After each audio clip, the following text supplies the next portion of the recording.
గీతం విద్యా సంస్థ భూ కబ్జాపై తక్షణమే సీబీఐతో దర్యాప్తు జరిపించాలని డిమాండ్ చేశారు వైఎస్ఆర్సీపీ నేతలు.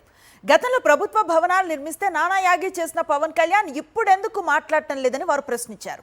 గీతం కబ్జా భూములను పరిశీలించిన వైఎస్ఆర్సీపీ నేతలు బాబు పాలనలో జరుగుతున్న 5,000 కోట్ల రూపాయల భూ పందేరాన్ని తప్పకుండా అడ్డుకొని తీరుతామన్నారు. విశాఖపట్నం గీతం యూనివర్సిటీ కబ్జా చెరలో ఉన్న 5,000 కోట్ల రూపాయల విలువైన భూమిని శాశ్వతంగా కాజేసేందుకు రంగం సిద్ధమైంది. ఎండాడ రుషికొండ ప్రాంతాల్లో ఉన్న 55 ఎకరాల భూమిని క్రమబద్ధీకరణ చేసేందుకు ఒక ప్రణాళిక ప్రకారం ఈ నెల 30వ తేదీన జరిగే జీవీఎంసీ కౌన్సిల్ చివరి సమావేశంలో జీవీఎంసీ ఎజెండాలో గీతం భూముల క్రమబద్ధీకరణ అంశాన్ని చేర్చారు. ఈ నేపథ్యంలో గీతం యూనివర్సిటీ కబ్జా చేసిన భూములను వైఎస్ఆర్సీపీ కీలక నేతలు పరిశీలించారు.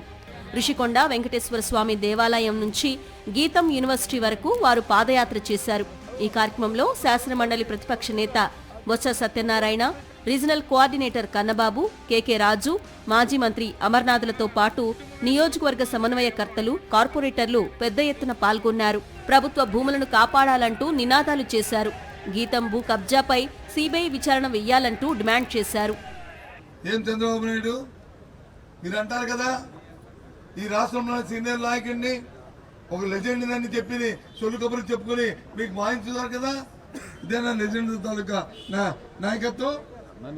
ఇదేనా మీ పరిపాలన? ఇదేనా చెప్పండి. అడుగుతున్నాను, ఈ మాధ్యమాల్లో ఉన్న టీవీ పైన అడుగుతున్నాను, ఏబిఎన్ అడుగుతున్నాను, ఇవాళ అడుగుతున్నాను, మీ టీవీని అడుగుతున్నాను. ఎందుకు ఈ కబ్జాన్ని మీకు టీవీలో చూపెట్టట్లేదు? ఎందుకు ఈ కబ్జాన్ని మీ పత్రికలో రాయట్లేదు? మీకు కూడా ఇందులో భాగస్వామ్యం అవుదాం అనుకుంటున్నారా? ఇలాంటి దోపిడీ వచ్చి ఈ సామాజిక ధర్మం కాదా? సామాజిక న్యాయం కాదా మీకు? ఇది దీన్ని అడ్డుకట్టవలసిన బాధ్యత మీకు లేదా? అడుగుతున్నాను. గీతం భూ కబ్జాపై పవన్ కళ్యాణ్ తన స్టాండ్ ఏంటో చెప్పాలని వైఎస్ఆర్సీపీ నేతలు డిమాండ్ చేశారు. చంద్రబాబు ఏం తప్పు చేసినా మాట్లాడకుండా ఉండడమే పవన్ కళ్యాణ్ స్టాండా అని ప్రశ్నించారు. జీవీఎంసీ ఎజెండా నుంచి గీతం భూముల అంశం తీసేయాలని, లేదంటే జీవీఎంసీ కౌన్సిల్ సమావేశం జరగనివ్వమని స్పష్టం చేశారు.